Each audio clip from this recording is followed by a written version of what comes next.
Hello, welcome back to What's Cooking at HEPL. Today we are going to cook a vegan recipe, black-eyed pea and beet hummus, from the cookbook Saka, Adventures in African Cooking South of the Sahara by Anto, Cocagne and Aline, Princet. For the purpose of this recipe, we are going to halve the recipe, and that is due to the size of my food processor. So if you have a larger food processor, you may be able to make the whole recipe in one go. So the first thing I'm going to do is add about 4.5 ounces of cooked beets. I've baked these in the oven for about an hour, peeled them, and cut them into small pieces. So I'll just add the beets. Then I am going to add the juice and zest of 1 lime.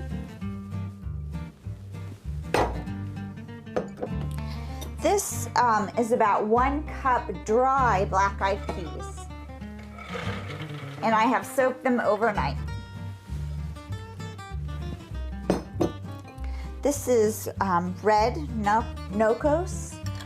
This has a bunch of different herbs and vegetables in it that I put together, including something called sambula powder, which is made from a neri tree. Then I'm going to add a 1/4 cup of olive oil and about 1 tablespoon cashew butter.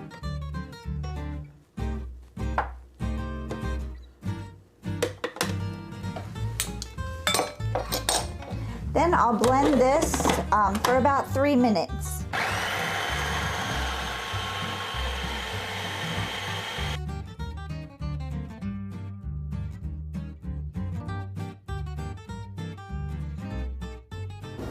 So I put our hummus, our black pea and beet hummus, into a bowl, and now I'm going to garnish it with chopped cashews,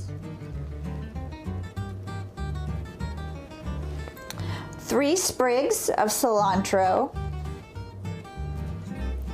and 1 scallion. This is best served with crusty garlic bread. So try it out. I think you'll like it.